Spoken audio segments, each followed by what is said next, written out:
नमस्कार और स्वागत है आज की इस खास चर्चा में जहां हम 8 अक्टूबर 2025 की ताज़ा खबरों को थोड़ा गहराई से समझेंगे। नमस्कार। आज हमारे पास कई कई तरह के स्रोत हैं, अंतर्राष्ट्रीय रिश्ते हैं, विज्ञान में कुछ बड़ी दिलचस्प बातें हैं, अर्थव्यवस्था है, नीतियाँ, कानून, काफ़ी कुछ है। हाँ, बिल्कुल, काफ़ी फैला हुआ कैनवास है आज का। तो चलिए शुरू करते हैं, देखते हैं क्या खास है इन खबरों में और इनके असल मायने क्या हो सकते हैं। सबसे पहले अंतर्राष्ट्रीय मंच की बात करें। हाँ, ज़रूर। यूके के प्रधानमंत्री कीर स्टारमर आज और कल मतलब 8 और 9 अक्टूबर को भारत में है। सुनने में तो यही आया है कि मकसद है व्यापार और रणनीतिक साझेदारी उसे और मजबूत करना।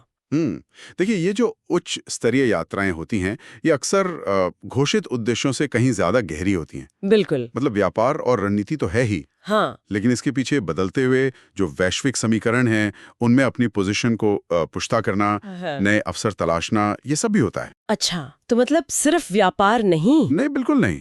देखना ये होगा कि ब्रिटेन, खासकर ब्रेग्जिट के बाद और इस मल्टीपोलर होती दुनिया में भारत के साथ अपने रिश्तों को कैसे देखता है, क्या नई दिशा देना चाहता है। और इसी बदलते माहौल से जुड़ी एक और खबर है, भारत और चीन के बीच सीधी उड़ानें वो भी 5 साल बाद फिर से शुरू हो रही हैं। हाँ, ये एक अहम डेवलपमेंट है। कोविड था, फिर सीमा पर तनाव, उसके चलते ये बंद थीं। 5 साल। 5 साल, ये वाकई एक लंबा अंतराल है। देखिए, लोगों के आने जाने के लिए और शायद कुछ हद तक व्यापार के लिए भी ये एक सकारात्मक संकेत तो है, इसमें कोई शक नहीं। लेकिन मुझे आपके स्वर में एक लेकिन सुनाई दे रहा है। हाँ, लेकिन कूटनीतिक नजरिए से देखें तो सवाल ये उठता है कि क्या ये सिर्फ एक सतही कदम है, या फिर जो जमीनी हकीकत है, मतलब सीमा पर जो तनाव कब भी बना हुआ है, उसको कम करने की दिशा में कोई ठोस पहल भी इसके पीछे है। मतलब सिर्फ उड़ाने शुरू होना काफी नहीं है। मेरे ख्याल से नहीं। जब तक राजनीतिक स्तर पर विश्वास बहाली के लिए मजबूत कदम नहीं उठते, तब तक ऐसी चीजों का असर सीमित रह सकता है। ये एक जरूरी नुक्ता है और शायद इसी से जुड़ती हुई एक और बात इन स्रोतों में है, मल्टीपोलर वेस्ट की अवधारणा। हाँ, बहुध्रुवीय पश्चिम। कहा जा रहा है कि पश्चिम अब एक ब्लॉक नहीं रहा, अमेरिका है, ईयू है, यूके है, सब अलग अलग ताकत के केंद्र बन गए हैं और इसमें भारत के लिए एक मौका है। कैसा मौका? कि वो सबसे अलग अलग रिश्ते बना सके अपनी शर्तों पर। बिल्कुल, ये बहुत दिलचस्प है। दुनिया का जो ढांचा है वो बदल रहा है। पश्चिम का एक सुर में ना बोलना भारत जैसी जो उभरती ताकतें हैं, उनके लिए थोड़ी गुंजाइश, थोड़ा लचीलापन पैदा करता है। मोल भाव करने की शक्ति बढ़ती है। तो इसका मतलब है कि हमें भारत को सबके लिए अलग अलग रणनीति बनानी होगी। हाँ, बिल्कुल। आर्थिक हित अलग हो सकते हैं, सामरिक हित अलग हो सकते हैं, तकनीकी ज़रूरतें अलग हो सकती हैं। तो हर पश्चिमी शक्ति के साथ अपनी ज़रूरत के हिसाब से एक विशिष्ट रणनीति बनानी होगी। ये काम थोड़ा मुश्किल है, जटिल है, लेकिन इससे स्वतंत्र विदेश नीति को मजबूती मिलती है। सही कहा, वन साइज फिट्स ऑल नहीं चलेगा। चलिए अब जरा विज्ञान और तकनीक की दुनिया में झांकते हैं। हाँ, ज़रूर। और यहाँ तो सबसे बड़ी खबर है फिजिक्स का नोबेल पुरस्कार 2025 का सम्मान। हाँ, और ये 3 वैज्ञानिकों को मिला है, जॉन क्लार्क, माइकल एच डेवरे और जॉन मार्टिनेज। और मिला किस लिए है? कुछ क्वांटम से जुड़ा है ना? मैक्रोस्कोपिक क्वांटम टनलिंग और एनर्जी क्वांटाइजेशन, ये सुनने में ही भारी लगता है। हाँ हाँ हाँ, थोड़ा है, लेकिन असल में ये बहुत ही, क्या कहते हैं, ग्राउंड ब्रेकिंग काम है। इन वैज्ञानिकों ने ये कर दिखाया कि क्वांटम फिजिक्स के जो अजीब से नियम है ना, जैसे वो दीवार पार करने वाली बात, हाँ, क्वांटम टनलिंग, या फिर ऊर्जा का छोटे छोटे पैकेट में होना, मतलब क्वांटाइजेशन, ये नियम जो हम सोचते थे कि सिर्फ बहुत ही छोटे, मतलब परमाणु या इलेक्ट्रॉन के लेवल पर ही काम करते हैं, हाँ, उन्होंने दिखाया कि ये नियम बड़े, मतलब आंखों से दिखने वाले माइक्रोस्कोपिक इलेक्ट्रिक सर्किट में भी काम करते हैं। सच में? हाँ, बड़े सर्किट में भी? ये तो चौंकाने वाला है। इसका आम भाषा में क्या मतलब हुआ? इसका सबसे बड़ा मतलब ये है कि इससे भविष्य में बहुत बहुत ज्यादा शक्तिशाली क्वांटम कंप्यूटर बनाने की राह खुल सकती है। Quantum computer? हाँ, और साथ ही बहुत ही संवेदनशील सेंसर बनाने में भी मदद मिल सकती है। ये खोज एक तरह से क्वांटम दुनिया और हमारी रोजमर्रा की दुनिया के बीच की जो दूरी है उसे कम करती है। अच्छा, तो मतलब भविष्य की टेक्नोलॉजी पर इसका बहुत बड़ा असर पड़ेगा? बिल्कुल, ये उन बुनियादी खोजों में से है जो आगे चलकर कई नई तकनीकों को जन्म दे सकती हैं। वाह। अच्छा, टेक्नोलॉजी से जुड़ी एक और खबर है, भारत से डिजिटल पेमेंट्स की दुनिया से। बताइए। रेजर पे और येस बैंक ने मिलकर आरबीआई के नियमों के अनुसार एक नई बायोमेट्रिक पहचान प्रणाली शुरू की है। चेहरे की पहचान से पेमेंट ऑथेंटिकेशन। बायोमेट्रिक्स। देखिए, बायोमेट्रिक पहचान, चाहे वो चेहरा हो, उंगलियां हो या आंख की पुतली, ये लेन देन को सुरक्षित बनाने का एक तरीका तो है। और आरबीआई के दिशा निर्देशों का पालन करना बहुत जरूरी है, ताकि सुरक्षा भी रहे और लोगों की जो निजी जानकारी है उसकी गोपनीयता भी बनी रहे। हाँ, गोपनीयता तो बहुत बड़ा मुद्दा है इसमें। बिल्कुल। चुनौती हमेशा ये रहती है कि आप सुविधा और सुरक्षा, इन दोनों के बीच सही तालमेल, सही संतुलन कैसे बिठाते हैं। सही कहा, संतुलन बहुत जरूरी है। अच्छा, अब अगर अर्थव्यवस्था और सरकारी नीतियों की तरफ देखें, तो भारत का जो लॉजिस्टिक सेक्टर है, यानी सामान की आवाजाही वाला पूरा सिस्टम, लॉजिस्टिक्स, उसमें बड़े बदलावों की बात हो रही है। बेहतर इंफ्रास्ट्रक्चर यानी सड़कें, पोर्ट्स, रेलवे और मल्टी मॉडल नेटवर्क यानी सबको जोड़ना, और डिजिटल प्लेटफॉर्म्स का इस्तेमाल। हाँ, ये बहुत जरूरी है। पीएम गति शक्ति और नेशनल लॉजिस्टिक पॉलिसी जैसी पहलों का जिक्र है। ऐसा लग रहा है जैसे सामानों के लिए कोई सुपर एफिशिएंट हाईवे बनाने की कोशिश हो रही है। बिल्कुल सही समझा आपने। और ये सुपर एफिशिएंट हाईवे सिर्फ तेजी के लिए नहीं है, इसका असली मकसद है लागत कम करना। लागत कम करना। हाँ, भारत में लॉजिस्टिक्स की लागत, मतलब सामान को एक जगह से दूसरी जगह ले जाने का खर्चा, दुनिया के कई विकसित देशों के मुकाबले काफी ज्यादा है। अच्छा। और ये लागत हमारे प्रोडक्ट्स को, हमारे सामान को अंतर्राष्ट्रीय बाजार में महंगा बनाती है। तो इन सुधारों से अगर सप्लाई चेन बेहतर होती है, लागत कम होती है, तो इससे व्यापार बढ़ेगा, मेक इन इंडिया को असली बूस्ट मिलेगा। ये सीधा सीधा देश की आर्थिक तरक्की से जुड़ा है। समझ गया। और इसी आर्थिक तरक्की के लिए शायद हुनर की भी जरूरत पड़ेगी। एक नई योजना का भी जिक्र है, पीएम सेटू। हाँ, पीएम सेटू, प्रधानमंत्री स्किल एंड टेक्नोलॉजी अपग्रेडेशन योजना। ये स्किल डेवलपमेंट और वोकेशनल ट्रेनिंग से जुड़ी है, मतलब इंडस्ट्री को जो हुनर चाहिए वो सिखाना। ये बहुत बहुत महत्वपूर्ण कदम है। देखिए, तकनीक इतनी तेजी से बदल रही है कि आज जो स्किल काम का है, हो सकता है वो कल उतना जरूरी न रहे। सही बात है। तो पीएमएससीटीयू जैसी योजनाओं का लक्ष्य यही है कि हमारे जो युवा हैं, जो कामगार हैं, वो आने वाले कल की नौकरियों के लिए तैयार हों। इसमें सबसे जरूरी चीज है ट्रेनिंग सेंटर्स और इंडस्ट्री के बीच में लगातार बातचीत, तालमेल, ताकि जो सिखाया जा रहा है वो वाकई में प्रासंगिक हो, काम का हो। इंडस्ट्री की जरूरत के हिसाब से। बिल्कुल। अच्छा, युवाओं की बात हो ही रही है तो एक सम्मान की भी खबर है।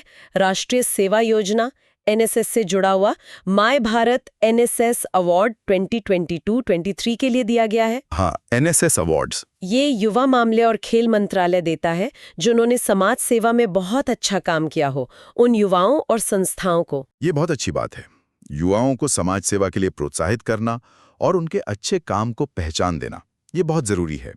एनएसएस जैसी योजनाएं युवाओं में एक जिम्मेदारी की भावना पैदा करती हैं। हाँ, और जब उनके काम को सम्मान मिलता है तो और भी युवा प्रेरणा लेते हैं, आगे आते हैं। ये एक सकारात्मक चक्र बनाता है। बिल्कुल। चलिए, अब जरा कुछ राजनीतिक और कानूनी मामलों पर नजर डालते हैं। ठीक है। एक अहम बिल संसद में पेश हुआ है, 130वां संवैधानिक संशोधन विधेयक। 130वां, ओके। जानकारी ये है कि गृह मंत्री अमित शाह ने इसे पेश किया है, और इसमें प्रावधान ये है कि अगर कोई मंत्री, इसमें प्रधानमंत्री और मुख्यमंत्री भी शामिल हैं, किसी क्रिमिनल केस में 30 दिन से ज्यादा हिरासत में रहता है, 30 दिन से ज्यादा, हाँ, तो उसे अपना पद छोड़ना होगा। देखिए, इस तरह के जो प्रस्ताव होते हैं वो अक्सर शासन में निरंतरता, कंटिन्यूटी और सार्वजनिक पद की गरिमा बनाए रखने के तर्क के साथ पेश किए जाते हैं। हाँ, तर्क तो यही दिया जाता है। तर्क ये होता है कि अगर कोई व्यक्ति लंबे समय तक हिरासत में है तो वो अपने संवैधानिक कर्तव्यों को ठीक से कैसे निभा पाएगा। लेकिन यहाँ एक बहुत बुनियादी संवैधानिक सवाल भी खड़ा होता है। क्या सवाल? सवाल ये कि किसी व्यक्ति के दोषी साबित होने से पहले सिर्फ हिरासत में होने के आधार पर उसे पद से हटाना और उसका जो चुना जाने का अधिकार है, इन दोनों के बीच सही संतुलन क्या है, इस पर यकीनन काफी बहस होगी, कानूनी भी और राजनीतिक भी। हाँ, ये संतुलन वाला सवाल तो है।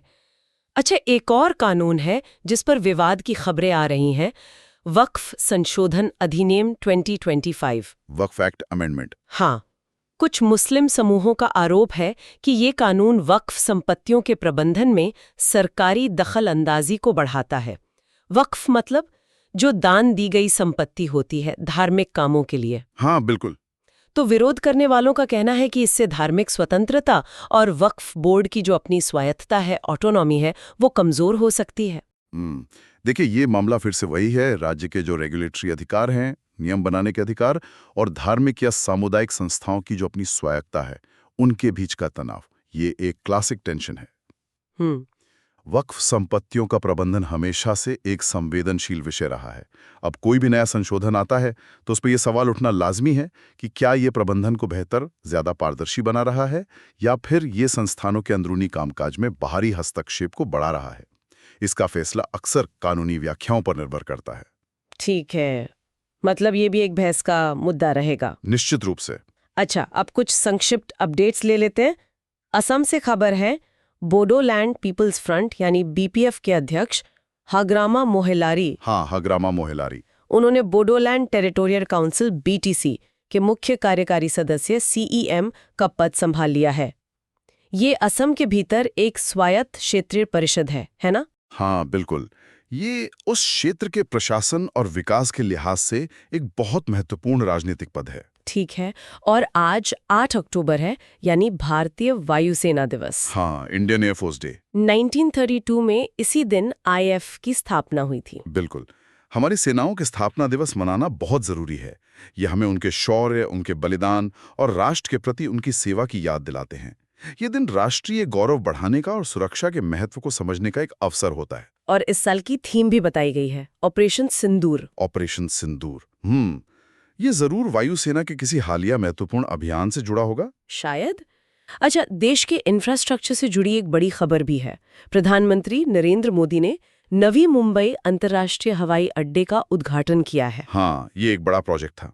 मुंबई का जो मौजूदा एयरपोर्ट है उस पर बोझ बहुत बढ़ गया था, तो ये नया एयरपोर्ट कनेक्टिविटी बढ़ाने में काफी मददगार होगा। निश्चित तौर पर बड़े शहरों के पास जब नए एयरपोर्ट बनते हैं तो उससे सिर्फ यात्रा ही आसान नहीं होती है, बल्कि उस पूरे इलाके में आर्थिक गतिविधियां तेज होती हैं, रोजगार के नए अवसर पैदा होते हैं। नवी मुंबई एयरपोर्ट से लॉजिस्टिक्स को भी फायदा होगा, पर्यटन को भी फायदा होगा। हाँ, ये तो है। और एक मौसम से जुड़ी खबर है, थोड़ी चिंताजनक, पश्चिम बंगाल के दार्जिलिंग से। दार्जिलिंग, क्या हुआ? वहां भारी बारिश के कारण बाढ़ और भूस्खलन का खतरा है, इसलिए 8 से 10 अक्टूबर तक स्कूल बंद कर दिए गए हैं। ओह, पहाड़ी इलाकों में भारी बारिश वाकई खतरनाक हो सकती है। बच्चों की सुरक्षा सबसे पहले, तो स्कूलों को बंद रखना एक जरूरी एहतियाती कदम है। उम्मीद है सब सुरक्षित रहे वहां। हाँ, उम्मीद तो यही है। अच्छा, अब आखिर में 2 दिलचस्प विविध खबरें हैं। बताइए। एक तो मिस्र से है। वहां का जो मशहूर करनाक मंदिर है, हाँ, करनाक टेम्पल बहुत विशाल है। एक नए भू आर्कियोलॉजिकल अध्ययन से पता चला है कि ये मंदिर शायद प्राचीन काल में नील नदी के किनारे बने एक द्वीप पर बनाया गया था। द्वीप पर? ये तो नई बात है। हाँ, ये दिखाता है कि कैसे नदी के बदलते रास्ते ने, उसके जल स्तर ने उस सभ्यता को, उनके निर्माण को प्रभावित किया होगा। इतिहास को देखने का एक बिल्कुल नया नजरिया है ये। ये वाकई बहुत रोचक है। देखिए कैसे आधुनिक विज्ञान, जैसे ये जियो आर्कियोलॉजी है, ये हमें अतीत को और बेहतर ढंग से समझने में मदद कर रहा है। ये हमें याद दिलाता है कि प्राचीन सभ्यताएं अपने पर्यावरण के साथ कितनी गहराई से जुड़ी हुई थी। प्राकृतिक बदलाव उनके जीवन का हिस्सा थे। बिल्कुल। और दूसरी खबर टेक्नोलॉजी जगत से। भारत का जो प्रमुख मोबाइल और टेक्नोलॉजी इवेंट है, India mobile Congress IMC 2025, IMC, हाँ, वो नई दिल्ली में संपन्न हुआ। हाँ, IMC जैसे आयोजन बहुत महत्वपूर्ण होते हैं। यहाँ इंडस्ट्री के लोग, सरकार, नए आइडिया वाले इनोवेटर्स सब एक साथ आते हैं और भविष्य की टेक्नोलॉजी पर बात करते हैं। हाँ, 5G, AI, आने वाली नई टेक्नोलॉजीज, भारत का डिजिटल भविष्य कैसा होगा, इन सब पर चर्चा होती है। ये देश की तकनीकी तरक्की के लिए एक जरूरी मंच है। तो आज हमने काफी कुछ कवर किया, दुनिया की राजनीति से लेके क्वांटम फिजिक्स की गहराइयों तक, देश की अर्थव्यवस्था, नए कानून, इतिहास के कुछ पन्ने, कई अलग अलग पड़ाव देखे। हाँ, काफी विविधता थी आज। ये सारी जानकारी मुझे लगता है हमें अपने आसपास जो बदलाव हो रहे हैं उन्हें समझने में थोड़ी मदद करती है। निचोड़ शायद यही है कि दुनिया बहुत बहुत तेजी से बदल रही है और अपडेटेड रहना, जानकारी रखना पहले से कई ज्यादा जरूरी हो गया है। बिल्कुल। और आज की जो पूरी चर्चा हुई, उससे मेरे मन में एक बड़ा सवाल उठ रहा है। क्या सवाल? हमने एक तरफ देखा कि तकनीक कितनी तेजी से भाग रही है, है ना? क्वांटम कंप्यूटिंग की संभावना, बायोमेट्रिक पेमेंट आ रहे हैं।